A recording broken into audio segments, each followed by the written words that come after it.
And I'm your host, Carl Smith, and joining me to handle logistics and questions and basically serve as co-host is RCU graphic designer Amanda Gronwald. This is our first webinar of the year and our fourth overall for the academic year. We have two more planned to run in the coming months as well. We'll post this episode on our website later. You can find it and our first and other episodes by visiting www.rcu.msstate.edu and selecting webinars under the communications tab. We, of course, appreciate feedback and welcome your questions. We'll try to answer as many as we can at the end of today's session. So let's go ahead and talk about what's up for the discussion today. I'm going to share with you strategies and best practices for working with the media.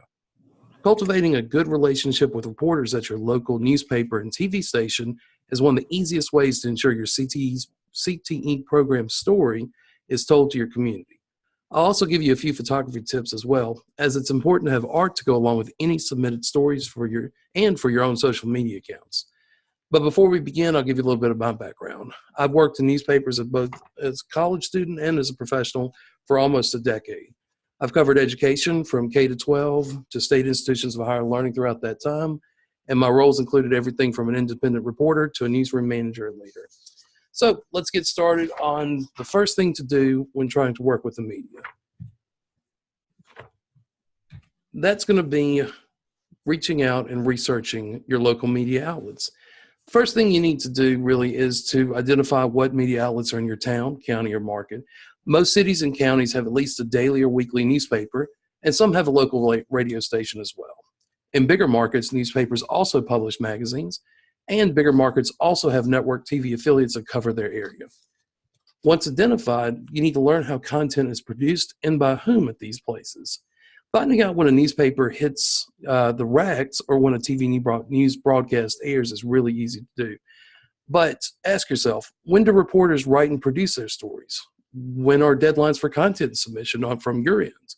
Understanding how a media outlet functions is key to working in concert with their reporters and editors and getting your stuff in.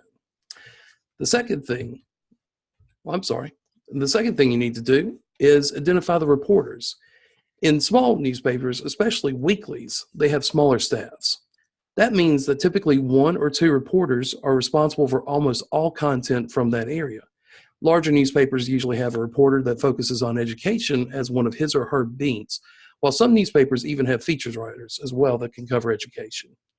At most smaller market network affiliate TV stations, reporters are assigned areas of coverage instead of specific beats. You should identify who writes about what in your town and county so you know whom to contact for future coverage. Second thing to do is also identify editors, producers, publishers, and key folks behind the scenes and above on the chain of commands. While reporters are the boots on the ground for coverage, having a working relationship with an editor, producer, or publisher will provide you an avenue for submitting your own stories or getting reporters assigned to the things you want covered. All right, the next thing, build a rapport with the media. Once you've identified the journalists you'll be working with, it's time to focus on building this working relationship. You need to find out how reporters, editors, producers, publishers like to be contacted with information, pitches, stories, and updates. Some people prefer phone calls or in-person visits, while others would rather you send things in via email. I was always a big fan of in-person visits and talking to people like that, but I always did appreciate follow-up emails and other reminders because things get hectic as a reporter. You also need to understand, again, what it takes on their end to produce content. So this is about knowing how stories come together. Reporters need angles, impact, sources, and visual elements with every stories. For example, with your administration's awareness and blessing, you can invite a reporter to see your classroom or your CTE program in action. This will allow reporters to fully understand hooks, impact, and possibly even identify art possibilities to go along with their stories. But always remember, have photo release forms signed by parents so their students can be, their photos can be disseminated in the media and in public. Again, understand journalist deadlines. If Thursdays are reserved for soft education features, don't contact a journalist Wednesday afternoon with a pitch. Give reporters plenty of lead time to plan out how they will cover a story and cushion to come back and add more details or contact more sources as needed. Staying in contact with reporters and helping them produce their stories Those are the two best ways to maintain a good working relationship with the media. All right, pitching stories to the media. So let's talk about this. What is a pitch? This is basically when you or someone at your school gets in touch with a reporter and lets them know about an event, program, or student they think should be covered. You're basically rolling out the red carpet and inviting them in to come do their job at your school by teeing up a story and sources and artwork and everything. But what should pitches include? Just get to the big five W's here: who, what, when, where, and why. Identify sources and people associated with the story. That tells the who. The what tells what the story is, what is happening, why. Basically answers also why it should be covered as well. When obviously tells when the time elements associated with the story are, where the story is, why we kind of touched on with what, but it gives the impact, the full bow on why the story should be covered. This, for example, is a media advisory that we here at the RCU put together in advance of our Perkins Vive listening tour. You can see I've got clearly marked on here the who, the what, when, where. Why is also in the what, explaining what's going on, why people should come. We made these well ahead of the events, and I want to stress how important it is to pitch these events that happen at specific times and dates well ahead of when they actually happen. As a reporter, I tried to keep a schedule, but also knew I had to be prepared for breaking news or for things not to work out as planned. I always appreciated when my sources at the school district could give me at least a week's notice for upcoming events. When a reporter can plan ahead for your story or event, you're more likely to get coverage. If you tell a reporter you'd like them to come to some event in less than 24 hours, he or she's probably got plans already at that time, and the paper doesn't always have somebody else that management can send in their place. So let's talk about press releases. What's a press release? Well, just imagine how you would want a newspaper or TV station to cover something at your school. Then you go out and you do that. All of the content in this press release is up to you, so use care. You're the one that's fact-checking everything in there, so you've got to make sure people's names are spelled right. You've got to get photos and so forth. You should always seek approval from a supervisor before going down the rabbit hole of sending out a press release, though. Make sure everybody's on board with what you're doing and the messaging is right. And when you put this together, build the total package. Answer all the 5 W's that we talked about. Provide a hook, sources, impact, and art as well. Remember, you're acting as the reporter here. The more content that you provide, the more likely your story will run. Always expect changes to happen to what you submit, though, and edits will be made. This is one of the most common complaints I received as an editor when I worked in newspapers and as a gatekeeper of content. People simply just did not sometimes like how we rearrange their submissions. Journalists write in their own style, and editors slash and cut stories as they please, and it's okay. Your goal is to get your story into the media, to tell your CTE program's story. As long as the facts are right and the essence of the story is conveyed, you've done your job.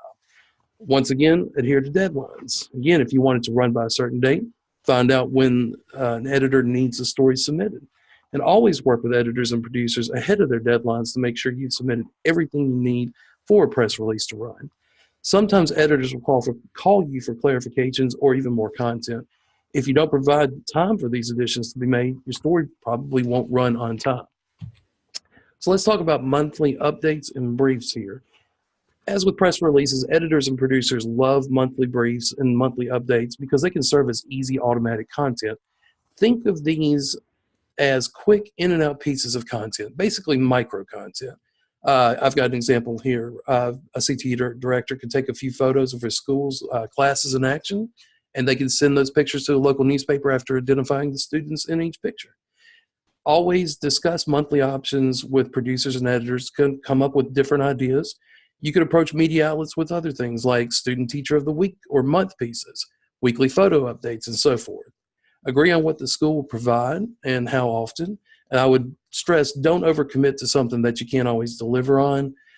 Burning reporters and editors like that can sometimes get you less coverage in the future. Now let's talk about photos and photography. Photos are just as important as the written word for telling stories. If a press release or submitted story doesn't include art, it more than likely will not rent the print publication or online. But here's a few tips for taking and submitting your photos. Make sure to have your camera set to take the largest photo size possible, and that's in terms of file size. The larger the file, the better the quality. And the better the quality, the better large photos are printed in newspapers or magazines. Natural lighting always produces the best pictures.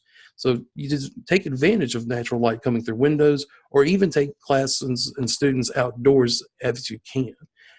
Your typical indoor lighting can work, but you may have to adjust the camera shutter speed so it stays open a little longer to capture more light. And this, however, can lead to blurry photos. Pose photos. So avoid grin and grips when you can. Grin and grips are basically with subjects just smiling straight looking to the camera and just not actually doing anything. These are okay at times for certain situations like awards, presentations, but media outlets are looking for action shots that actually convey a story. These can be simply or as simple as teachers interacting with students or students using technology or machinery as they go about their classroom activities. The best pictures are of people going about their business as if the camera was not there. And one of my personal pet peeves is amputating your subjects. That's basically when you take a picture and you cut off an arm or a leg or somebody's appendages at a weird angle. Just step backward or forward as needed to capture your subjects properly. And let's talk about cut lines. Cut lines are basically the information telling the story of what is happening in the photo. So here's an example that we've got here. You see left to right, Baldwin School District seniors, John Smith and Jane Doe work on AC/DC electrical control modules at the district's Career and Technical Center, excuse me. So the cut line identifies who's in the picture, what action is taking place, and where that action is occurring. It's also set in active voice as well because the pictures are always conveying something as if it's happening right now. Once again, make sure that students' parents have signed the proper consent forms with the school district for having their picture taken and disseminated to the public. Excuse me. So I hope you've got a grasp now on how to work with the media. We here at the RCU would also love to be part of telling your story in Connections and School Focus, the two magazines we produce for the Mississippi Department of Education. And here you see there's two ways of getting stories to us, your press releases or your pitches. You can go to rcu.msstate.edu/connections/share your story ideas, all one word, and there's a form that will allow you that you can fill out to present information and to upload pictures. And you can also email the help desk right there at helpdesk@rcu.msstate.edu. You can use magazine submission or press release in the subject line. Appreciate you joining us, and if anybody has any questions, we'll take them at this point.